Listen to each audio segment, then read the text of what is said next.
ಡಿ.ಕೆ. ಶಿವಕುಮಾರ್ ನೇತೃತ್ವದ ಸರ್ಕಾರ ರಚನೆಯಾಗಿ ಕೇವಲ 2 ದಿನ ಅಷ್ಟೇ ಆಗಿರೋದು. ಆದರೆ ಆರಂಭದ ದಿನದಲ್ಲೇ ಒಂದು ರೀತಿ ವಿಘ್ನ ಅನ್ನೋ ರೀತಿಯಾಗಿ ಒಂದಷ್ಟು ಮಾತುಗಳು ಕೇಳಿ ಬರ್ತಾ ಇದ್ವು. ಯಾಕೆ ಏನು ಅನ್ನೋ ಪ್ರಶ್ನೆಗಳು ಕೂಡ ಭಾಳ ಜನಗಳಿಗಿತ್ತು. ಯಾಕಂದರೆ ಡಿ.ಕೆ. ಶಿವಕುಮಾರ್ ಯಾವಾಗ ಪ್ರಮಾಣ ವಚನ ಸ್ವೀಕರಿಸ್ತಾರೆ, ಅದಾದ ಬಳಿಕ ಒಂದಷ್ಟು ಪ್ರಶ್ನೆಗಳು ಬಹಳಷ್ಟು ಜನಗಳಲ್ಲಿ ಇದ್ವು. ಸರ್ಕಾರ ಹೇಗೆ ನಡೆಯುತ್ತೆ, ಎಲ್ಲಿವರೆಗೆ ನಡೆಯುತ್ತೆ, ಅಂತ್ಯ-ಕಂತ್ಯಗಳೆಲ್ಲ ಬಂದವು. ಅದೆಲ್ಲದರ ನಡುವೆ ಕೇವಲ 2 ದಿನ ಆದ ಬಳಿಕ 1 ವಿಕೆಟ್ ಪತನ ಆಗಿದೆ. ಅಂದರೆ ಹಿರಿಯ ನಾಯಕರು, ಹಿರಿಯ ಸಚಿವರಾಗಿರ್ತಕ್ಕಂಥ ರಾಮಲಿಂಗಾರೆಡ್ಡಿ ಅವರು ತಮ್ಮ ಸಚಿವ ಸ್ಥಾನಕ್ಕೆ ರಾಜೀನಾಮೆ ಕೊಟ್ಟರು. ಕಾರಣ ಇಷ್ಟೇ, ಅವರು ಕೇಳಿದ್ದು ನಗರಾಭಿವೃದ್ಧಿ ಖಾತೆ, ಆದರೆ ಅವರಿಗೆ ಸಿಕ್ಕಿದ್ದು ಜಲಸಂಪನ್ಮೂಲ ಖಾತೆ. ಹಾಗಾಗಿ ಮಾತು ಕೊಟ್ಟ ಪ್ರಕಾರ ನಡ್ಕೊಳ್ಳಿಲ್ಲ ಅನ್ನೋ ಬೇಸರದಿಂದ ಅವರು ಸೌಮ್ಯವಾಗಿ ಅವರು ರಾಜೀನಾಮೆಯನ್ನು ಕೊಟ್ಟಿದ್ದಾರೆ.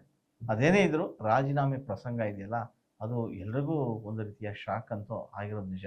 ಸೊ ಈ ಹಿನ್ನೆಲೆಯಲ್ಲಿ ನೋಡಿದ್ರೆ ಇಡೀ ಕಾಂಗ್ರೆಸ್ ಪಕ್ಷಕ್ಕೆ ಒಂದು ರೀತಿ ಮುಜುಗರ ಆಗಿರುತ್ತೆ, ಮತ್ತು ಮುಖಂಡರುಗಳು ಕೂಡ ಇದು ಮುಜುಗರ ಅಂತಲೇ ಹೇಳ್ಬೋದು. ಸೊ ಈ ನಿಟ್ಟಿನಲ್ಲಿ ಒಂದಷ್ಟು ಚರ್ಚೆಗಳು ನಡೀತಾ ಇದೆ. ಮುಂದೆ ಏನಾಗುತ್ತೆ, ಮುಂದೆ ಇನ್ನೂ ಒಂದಿಷ್ಟು ವಿಕೆಟ್ಗಳು ಬೀಳ್ತಾವ ಅನ್ನೋ ಪ್ರಶ್ನೆಗಳು ಕೂಡ ಒಂದಷ್ಟು ಬರ್ತಾ ಇದೆ. ಹಿನ್ನೆಲೆಯಲ್ಲಿ ಮಾತಾಡೋದಾದರೆ ನಮ್ಮ ಜೊತೆ ಪ್ರಹ್ಲಾದ್ ಇದ್ದಾರೆ. ಪ್ರಹ್ಲಾದ್, ನೀವು ಈ ಬೆಳಗ್ಗೆಯಿಂದನೂ ಕೂಡ ಈ ಘಟನೆಯನ್ನು ನೋಡ್ಕೊಂಬಂದ್ರಿ. ಸೊ ದಿಢೀರ್ ನನಗೆ ಇದು ರಾಜೀನಾಮೆ ಅನೌನ್ಸ್ ಮಾಡಿದ್ರು ರಾಮಲಿಂಗಾರೆಡ್ಡಿ, ಪತ್ರಿಕಾಗೋಷ್ಠಿ ಕರೆದು ಅನೌನ್ಸ್ ಮಾಡಿಬಿಟ್ರು. ಅಂದರೆ ತಮ್ಮ ಬೇಸರನ ಹೊರ ಹಾಕಿದ್ರು. ಸೊ ಇದು ಮುಂಚಿತವಾಗಿಯೇ ಎಲ್ಲೋ ಒಂದು ಕಡೆ ಸೂಚನೆ ಕೊಟ್ಟಿದ್ರಾ ಅಂತ? ಸರ್ ನೋಡಿ, ಇಲ್ಲಿ ಹೇಳಬೇಕಾದ್ರೆ ರಾಮಲಿಂಗಾರೆಡ್ಡಿ ಅವರ ವಿಚಾರದಲ್ಲಿ ಆಲ್ಮೋಸ್ಟ್ ಆಲ್ ಇದು ಎಲ್ರಿಗೂ ಕಾಂಗ್ರೆಸ್ ನಾಯಕರಿಗೆ ಗೊತ್ತಿರೋ ವಿಚಾರ. ರಾಮಲಿಂಗಾರೆಡ್ಡಿ ಅವರು ನೆಕ್ಸ್ಟ್ ಅಂದರೆ ಡಿ.ಕೆ. ಶಿವಕುಮಾರ್ CM ಆದರೆ ಈ ರೀತಿಯಾದ ಒಂದು ಖಾತೆ ಅವ್ರಿಗೆ ಕೊಡಬೇಕು ಅನ್ನೋದು ಅಲ್ಲಿ ಚರ್ಚೆ ಆಗಿರುವ ವಿಚಾರ. ಜೊತೆಗೆ ರಾಮಲಿಂಗಾರೆಡ್ಡಿ ಅವ್ರಿಗೂ ಸಾಕಷ್ಟು ಒಂದು ನಂಬಿಕೆ ಇತ್ತು ಹಿಂದೆ. ಆದರೆ ಸದ್ಯ ಈಗ ಡಿ.ಕೆ. ಶಿವಕುಮಾರ್ ಅವರು CM ಆಗೋಕ್ಕಿಂತ ಮೊದಲು ಸಹ ಅದೊಂದು ಚರ್ಚೆಯಲ್ಲಿತ್ತು ಮಾತು.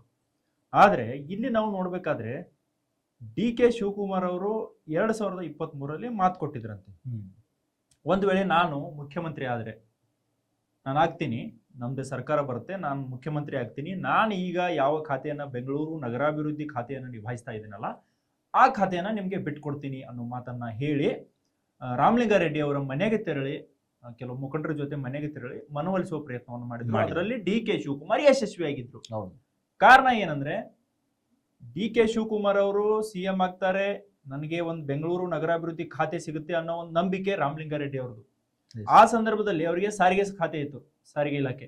ಸೊ ಅದು ನಾನು ಲಾಸ್ಟ್ ಟೈಮ್ ಮಾಡಿದ್ದೆ, ಮತ್ತೆ ನಾನು ಅಂದ್ರೆ ನಿಭಾಯಿಸಿದ ಖಾತೆಯನ್ನ ಮತ್ತೆ ನಂಗೆ ಕೊಟ್ಟಿದ್ರೆ ನನಗೆ ಏನು ಅನುಭವ, ನನ್ನ ಅನುಭವವನ್ನ ಕಾಂಗ್ರೆಸ್ ಪಕ್ಷ ಎಲ್ಲ ಒಂದ್ ಕಡೆ ಬಳಸುವಲ್ಲಿ ವಿಫಲವಾಗ್ತಾ ಇದೆಯಾ ಅನ್ನೋ ಒಂದು ಬೇಸರ ಅವರಲ್ಲಿತ್ತು. ಈ ಕಾರಣಕ್ಕಾಗಿ ಅವರು ಆ ಖಾತೆ ಬೇಡ, ಬೆಂಗಳೂರು ನಗರಾಭಿವೃದ್ಧಿ ಖಾತೆ ಕೊಟ್ಟರೆ, ನನಗೆ ನಗರಾಭಿವೃದ್ಧಿ ಖಾತೆ ಕೊಟ್ಟರೆ ನನಗೆ ಎಲ್ಲ ಒಂದ್ ಕಡೆ ಇನ್ನಷ್ಟು ಹುರುಪಿನಿಂದ ಕೆಲಸ ಮಾಡಬಹುದು, ಬೆಂಗಳೂರಿನ ಬಗ್ಗೆ ನಾನು ಆಳಾಗ್ಲ ತಿಳ್ಕೊಂಡಿದ್ದೀನಿ ಅನ್ನೋ ನಿಟ್ಟಿನಲ್ಲಿ ರಾಮಲಿಂಗಾರೆಡ್ಡಿ ಅವರು ಬೇಡಿಕೆ ಇಟ್ಟಿದ್ರು.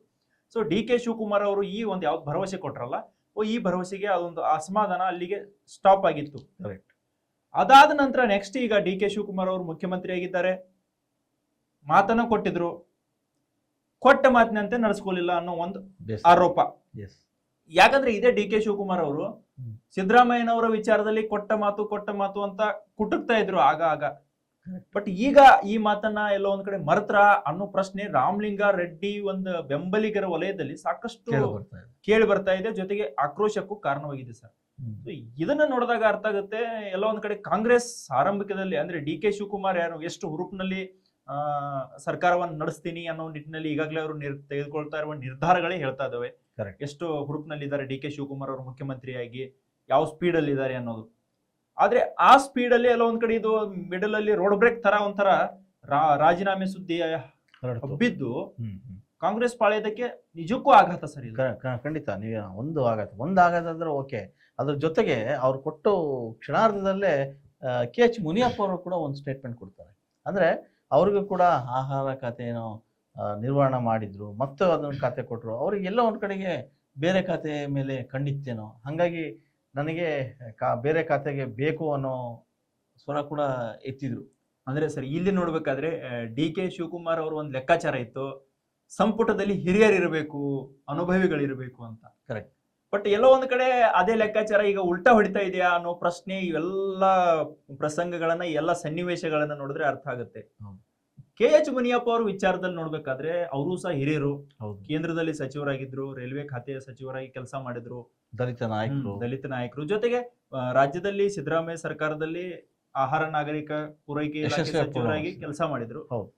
ಈಗ ಅವರಲ್ಲಿ ಬಂದಿರೋ ಒಂದು ಅಸಮಾಧಾನ ಅಂದ್ರೆ, ಖಾತೆ ಕೊಟ್ಟದ್ದು ಖಾತೆಯನ್ನ ಕೊಟ್ರೆ ಅದ್ರಲ್ಲಿ ನಾವು ಏನ್ ಬದಲಾವಣೆ ಮಾಡಕ್ ಸಾಧ್ಯ, ಆಲ್ರೆಡಿ ನಮ್ಮ ಅನುಭವವನ್ನು ಬಳಕೆ ಮಾಡೋದ್ರಲ್ಲಿ ಎಲ್ಲೋ ಒಂದ್ ಕಡೆ ವಿಫಲವಾಗ್ತಾ ಇದ್ದಾರೆ ಅನ್ನೋ ಒಂದು ಆರೋಪ. ಹೀಗಾಗಿ ಅವರು ಏನ್ ಹೇಳ್ತಾ ಇದ್ದಾರೆ, ನಮ್ಗೆ ಕೃಷಿ ಖಾತೆ ಕೊಡಿ, ಜನರ ಜೊತೆ ಸಂಪರ್ಕ ಇರುವ ಜಾಸ್ತಿ ಖಾತೆ ಇರುವ ಆ ರೀತಿಯಾದ ಒಂದು ಖಾತೆ ನಮ್ಗೆ ಕೊಡಿ ಅನ್ನೋ ಒಂದು ಪಟ್ಟನ್ನ ಮುನಿಯಪ್ಪ ಅವರು ಸಹ ಅವರು ಬೇಸರನ್ನ ವ್ಯಕ್ತಪಡಿಸಿದ್ರು. ಅದಾದ ನಂತರ ಹೀಗೆ ಕಾಂಗ್ರೆಸ್ ಪಕ್ಷದಲ್ಲಿ DK ಶಿವಕುಮಾರ್ ಅವರನ್ನ ಕಟ್ಟಿ ಹಾಕುವ ತಂತ್ರ ನಡೀತಾ ಇದೆಯೋ ಅಥವಾ ನಿಜವಾಗಿಯೂ ಅವರು ಅಸಮಾಧಾನ ಆಗಿದ್ದಾರೋ ಅದು ಇನ್ನೂ ಯಾವುದು ಸ್ಪಷ್ಟವಾಗ್ತಾ ಇಲ್ಲ ಸರ್. ಯಾಕಂದ್ರೆ ಒಂದು ಸರ್ಕಾರ ಅಥವಾ ಒಬ್ಬ ಪಕ್ಷದಲ್ಲೇ ಮತ್ತೊಬ್ಬ ನಾಯಕತ್ವ ಬದಲಾವಣೆ ಆಗಿ ಮತ್ತೊಬ್ಬ ಮುಖ್ಯಮಂತ್ರಿ ಬಂದ ತಕ್ಷಣ ದಿಢೀರಾಗಿ ಅಸಮಾಧಾನ ಸ್ಫೋಟಗೊಳ್ತಾ ಇದೆ ಅಂದ್ರೆ ಇದು ಸ್ವಲ್ಪ ಯೋಚನೆ ಮಾಡ್ಬೇಕಾದ ವಿಚಾರ ಸರ್. ನೋಡ್ಬೇಕಾದ್ರೆ ನೀವು ಹೇಳ್ದಂಗೆ ಎಲ್ಲ ಒಂದ್ ಕಡೆಗೆ ಒಂದಷ್ಟು ಕಾಣದ ಕೈಗಳು ಅವರ ವಿರುದ್ಧ ಷಡ್ಯಂತ್ರ ನಡೆಸ್ತಾ ಇದ್ದಾರಾ ಅನ್ನೋ ಮಾತುಗಳು, ಆಮೇಲೆ ಒಂದಷ್ಟು ಅನುಮಾನಗಳು ಕೂಡ ಹೆಚ್ಚಾಗ್ತವೆ. ಅದೇನೇ ಇದ್ರೂ ಈಗ ಕಾಂಗ್ರೆಸ್ ಸರ್ಕಾರದಲ್ಲಿ ಈ ರೀತಿಯ ಬೆಳವಣಿಗೆಗಳು ನಿಜಕ್ಕೂ ಅಚ್ಚರಿ ಅಂತ ತಂದಿವೆ. ಒಂದಷ್ಟು ಸಚಿವರು ಇದು ಸರಿ ಹೋಗುತ್ತೆ ಕೂತ್ ಮಾತಾಡ್ತಾರೆ. ಈಗ ರಾಹುಲ್ ಗಾಂಧಿ ಕೂಡ ಇವತ್ತು ಆಗಮಿಸಿದ್ರು, ಅವ್ರ ಜೊತೆ ಒಂದು ಸುತ್ತಿನ ಮಾತುಕತೆ ಕೂಡ ಮುನಿಯಪ್ಪ ಅವರು ಮಾತಾಡಿದ್ದಾರೆ. ಸೊ ಅದೇನಿದ್ರೆ ಎಲ್ಲ ಸೂಕ್ಷ್ಮವಾಗಿ ಹೇಳಿದ್ದಾರೆ ಇದನ್ನ ಬಗೆಹರಿಸಿ ಅಂತ. ಆದ್ರೆ ರಾಮಲಿಂಗಾರೆಡ್ಡಿ ಈ ಘಟನೆ ನಂತರ ಅವ್ರು ಯಾರಿಗೂ ಸಿಕ್ಕಿಲ್ಲ ಅವರು. ಸರ್, ರಾಮಲಿಂಗಾರೆಡ್ಡಿ ವಿಚಾರದ ನೋಡ್ಬೇಕಾದ್ರೆ ಒಂದ್ ಸ್ವಲ್ಪ ಅನುಭವಿ ರಾಜಕಾರಣಿ, ಹೌದು, ಹಿರಿಯ ರಾಜಕಾರಣಿ, 8 ಬಾರಿ ಗೆದ್ದಿದ್ದಾರೆ.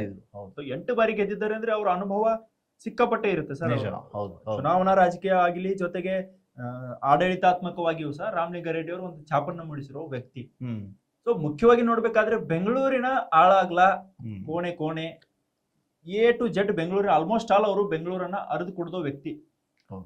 ಸೊ ಹೀಗಾಗಿ ಈಗೇನ್ GBH ಚುನಾವಣೆಯೂ ಸಹ ಸಮೀಪ ಆಗ್ತಾ ಐತೆ. ಸೊ ಪಕ್ಷಕ್ಕೆ ಲಾಭ ಆಗೋ ನಿಟ್ಟಿನಲ್ಲಿ ನನಗೊಂದು ಖಾತೆ ಕೊಡಿ ಅಂತ ಅವ್ರದ್ದೊಂದು ಬೇಡಿಕೆ, ಜೊತೆಗೆ ಅವ್ರ ಬೆಂಬಲಿಗರ ಬೇಡಿಕೆಯು. ಕರೆಕ್ಟ್.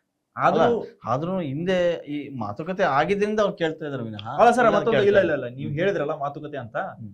ರಾಮಲಿಂಗಾರೆಡ್ಡಿ ಅವರು ಇವತ್ತಿನ ಒಂದು ಸ್ಪೀಚ್ ಅನ್ನು ನೋಡಿದಾಗ ಅಥವಾ ಇವತ್ತಿನ ಅವ್ರದ್ದು ಒಂದು ಬೈಟ್ ನೋಡಿದಾಗ ಅರ್ಥ ಆಗುತ್ತೆ, ನಾನು ಯಾವುದೇ ಖಾತೆಯನ್ನ ಕೇಳಿಲ್ಲ, ಆಗ ಮಾತು ಕೊಟ್ಟಿದ್ರು ಅಷ್ಟೇ, ಅದಾದ ನಂತರ ನಾನು ಕೇಳಿಲ್ಲ. ಆದ್ರೆ 25ನೇ ತಾರೀಕು ಸಂಜೆ ನಾನು DK ಶಿವಕುಮಾರ್ ಅವರನ್ನ ಭೇಟಿಯಾಗಿದೆ, ಜಸ್ಟ್ ಉಭಯ ಕುಶಲೋಪರಿ ಮಾತಾಡಕ್ ಭೇಟಿಯಾಗಿದ್ದೆ. ಆ ಸಂದರ್ಭದಲ್ಲಿ DK ಶಿವಕುಮಾರ್ ಅವರು ಹೇಳಿದ್ರು, ಬೆಂಗಳೂರು ನಗರಾಭಿವೃದ್ಧಿ ಖಾತೆಯನ್ನ ನಿಮ್ಗೆ ಕೊಡ್ತೀವಿ ಅನ್ನೋ ಮಾತನ್ನ ಅವರೇ ಮತ್ತೆ ಅದನ್ನ ಪುನರುಚ್ಚರಿಸಿದ್ರು.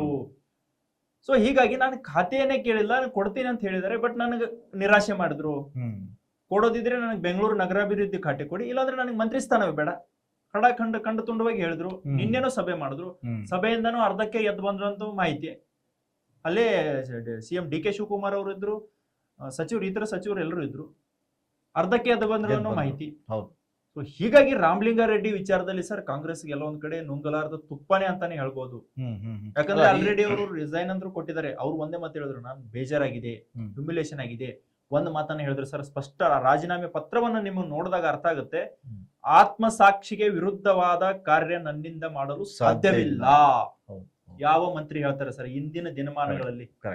ಏನೇ ಇರ್ಲಿ ಅವರು, ಅಂದ್ರೆ ಬಿಹೈಂಡ್ ದ ಅಜೆಂಡಾ ಏನೇ ಇರ್ಲಿ, ವಿಚಾರಗಳು ಏನೇ ಇದ್ರು, ರಾಜಕಾರಣ ಏನೇ ಇದ್ರು, ಈ ಆತ್ಮಸಾಕ್ಷಿ ಅನ್ನೋ ಮಾತು ಒಬ್ಬ ರಾಜಕಾರಣಿ ಒಂದು ಇದ್ರಲ್ಲಿ ಮನಸ್ಸಲ್ಲಿ ಬರುತ್ತೆ ಅಂದ್ರೆ ಅದ್ರ ಗಂಭೀರತೆಯನ್ನ ನಾವು ಇಲ್ಲಿ ಅರ್ಥ ಮಾಡ್ಕೋಬೇಕು ಸರ್. ಹೌದು, ಕರೆಕ್ಟ್. ನೀವು ಒಂದು ಮಾತನ್ನು ಹೇಳಿದ್ರಿ, ಅಂದ್ರೆ ಆತ್ಮಸಾಕ್ಷಿ ವಿರುದ್ಧ ಯಾರು ನಡ್ಕೊಳ್ಳಕ್ಕೆ ಇಷ್ಟಪಡೋದಿಲ್ಲ. ಅದರಲ್ಲೂ ಹಿರಿಯ ಜೀವ ಅದು ರಾಮಲಿಂಗಾರೆಡ್ಡಿ ಅವರು. ಬಹಳಷ್ಟು ವರ್ಷಗಳ ಕಾಲ ಕಾಂಗ್ರೆಸ್ ಅಲ್ಲಿ, ಅಂದ್ರೆ ಏನ್ ಶಿವಕುಮಾರ್ ಇದ್ರೆ ಶಿವಕುಮಾರ್ ಅಷ್ಟೇ ಕೆಲಸನ ಮಾಡಿದಾರೆ ಹಂಗ್ ನೋಡಿದ್ರೆ ಕಾಂಗ್ರೆಸ್ ಪಕ್ಷಕ್ಕೆ. ಸೊ ಎಲ್ಲೋ ಒಂದ್ ಕಡೆಗೆ ತಮ್ಮ ಬೇಸರ ಹೊರ ಹಾಕಿದ್ದು ನಿಜ ಅಂತ ಅವ್ರ ಬೆಂಬಲಿಗರು ಹೇಳ್ತಾ ಇದ್ದಾರೆ.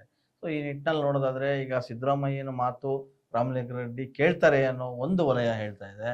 ಒಂದಷ್ಟು ಹಿರಿಯ ಸಚಿವರು ಅವ್ರ ಜೊತೆ ಕೆಲಸ ಮಾಡಿದವರೆಲ್ಲ ರಾಮಲಿಂಗಾರೆಡ್ಡಿ ಅವರು ನಿರ್ಧಾರ ಸರಿ ಇರ್ಬೋದು, ಅದು ಅವರ ಪ್ರಕಾರ. ಆದ್ರೆ ಪಕ್ಷದ ವರಿಷ್ಠರಿದ್ದಾರೆ, ಅವ್ರು ಮನವೊಲಿಸ್ತಾರೆ, ಕೂತ್ಕೊಂಡು ಬಗೆಹರಿಸ್ಕೋಬೇಕು ಇದೆಲ್ಲ ಅಂತ ಒಂದಷ್ಟು ಜನ ಸಚಿವರು ಹೇಳ್ತಾ ಇದ್ದಾರೆ.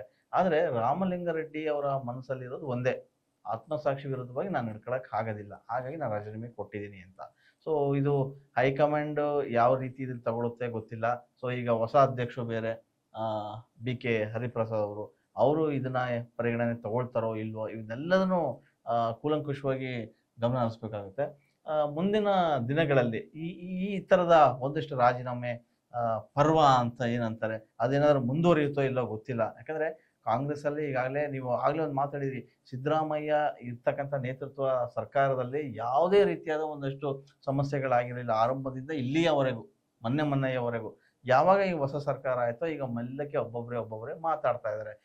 ಮೊನ್ನೆ ಎಲ್ಲೋ ಜಾರಕಿಹೊಳಿ ಅವ್ರನ್ನು ಕೂಡ ಪ್ರಶ್ನೆ ಮಾಡಲಾಯಿತು, ನೀವು KPCC ಅಧ್ಯಕ್ಷ ಆಗ್ಬೋದಿತ್ತು ಅಂತ. ಅವರು ಕೂಡ ಎಲ್ಲ ಒಂದ್ ಕಡೆ ಇಂಡೈರೆಕ್ಟ್ ಆಗಿ ಅಸಮಾಧಾನ ಹೊರಗೆ ಹಾಕಿದ್ರು. ಏನೋ ಒಂದೇ ಖಾತೆ ಅಂತ ಕೊಡೋದು, ಯಾವ್ದು ಬೇಕು ಒಂದ್ ತಗೊಳ್ಳಿ, ಎರಡೆರಡು ಕೊಡಲ್ಲ ಅಂತ ಅಂದ್ರು ಅಂತ. ಅಂದ್ರೆ ಇಂಡೈರೆಕ್ಟ್ ಆಗಿ ಬೇರೆಯವರಿಗೆಲ್ಲ ಎರಡೆರಡು ಕೊಡಬಹುದು, ನಮಗ್ ಮಾತ್ರ ಎರಡು ಕೊಡಕ್ಕಾಗಲ್ಲ ಅನ್ನೋ ಅರ್ಥ ಅವ್ರದ್ದಾಗಿತ್ತು. ಅದೇನೇ ಇರಲಿ, ಸದ್ಯಕ್ಕೆ ರಾಮಲಿಂಗಾರೆಡ್ಡಿ ಅವರು ರಾಜೀನಾಮೆ ಕೊಟ್ಟಿದ್ದಾರೆ. ಈ ರಾಜೀನಾಮೆ ಪರಿಗಣಿಸ್ತಾರ ಇಲ್ಲ ಅನ್ನೋದನ್ನ ಕಾದ್ ನೋಡ್ಬೇಕು. ಹೆಚ್ಚಿನ ಮಾಹಿತಿಗಾಗಿ ನೀವು ಪ್ರತಿಧ್ವನಿ ಚಾನೆಲ್ ನೋಡ್ತಾ ಇರಿ, ಏನೇ ಇದ್ರೂ ಕಾಮೆಂಟ್ ಮಾಡ್ತಾ ಇರಿ. ಹೆಚ್ಚಿನ ವಿಡಿಯೋಗಳಿಗೆ ಪ್ರತಿಧ್ವನಿ ಯೂಟ್ಯೂಬ್ ಚಾನೆಲ್ ಸಬ್ಸ್ಕ್ರೈಬ್ ಮಾಡಿ, ಬೆಲ್ ಐಕಾನ್ ಕ್ಲಿಕ್ ಮಾಡಿ.